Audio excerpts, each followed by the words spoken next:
አማትብ በስመ አብ ወወልድ ወመንፈስ ቅዱስ አሐዱ አምላክ። በስመ አብ ወወልድ ወመንፈስ ቅዱስ አሐዱ አምላክ።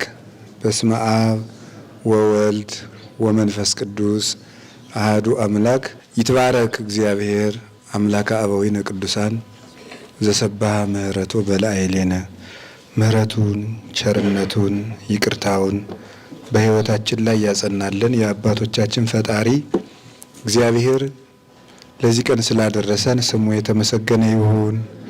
የእናታችን የቅድስት ድንግል ማርያም የወላዲት አምላክ የቅዱስ መስቀሉ የቅዱሳን መላእክት የቅዱሳን ነቢያት የቅዱሳን ሐዋርያት የሰማዕታት የጻድቃን የደናግል የመነኮሳት ረድኤትና በረከታቸው ከኛ ጋር ይሁን።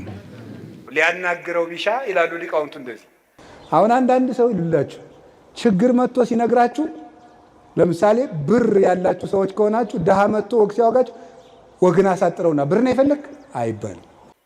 ችግሩን አስጨርሶ ማዳመጥ ይገባል።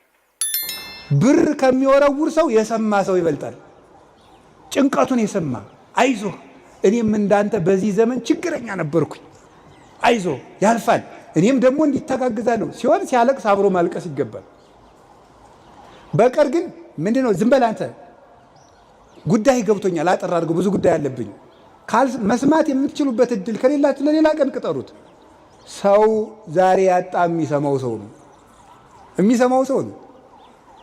እኛም አንሰማም፣ ሌላውም አይሰማም፣ ሌላውም አይሰማም። እዚህ ውስጥ ብዙ ሰምና ወርቅ አለ። በቃ ሌላውም አይሰማም፣ ሌላውም አይሰማም። በቃ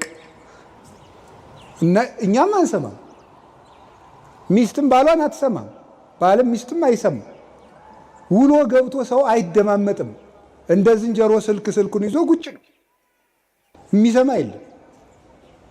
በጣም አስቸጋሪ ነው በእውነት ማለት ነው።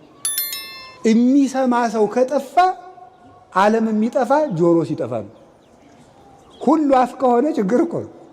ይገርማችኋል እኮ አንድ የአሜሪካ ሳይኮሎጂስት አሜሪካ ውስጥ ሁሉ ተናጋሪ ሆኗልና ጆሮ እየጠፋ ነው፣ ጥቂት ቆይታ አሜሪካ ሳትጠፋ አትቀርም ብሏል።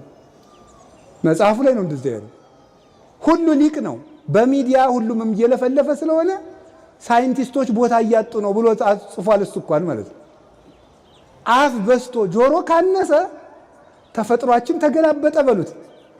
ምክንያቱም እግዚአብሔር የሰጠን ሁለት ጆሮ ነገሩ እንጂ ይሄ ማለት ብዙ ሰምታችሁ አሁን ደግሞ ሁለት አፍ ስንት ጆሮ ነው ያለ?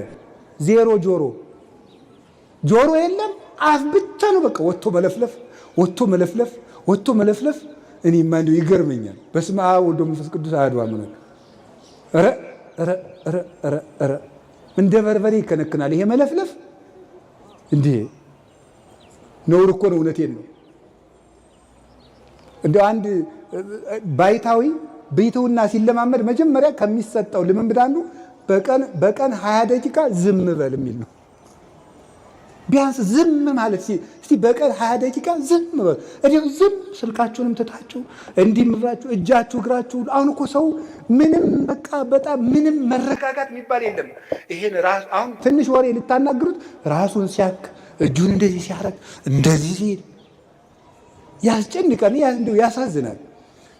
በውስጣችን መረጋጋት የሚባል ነገር የለም። ያንን እንድናገኝ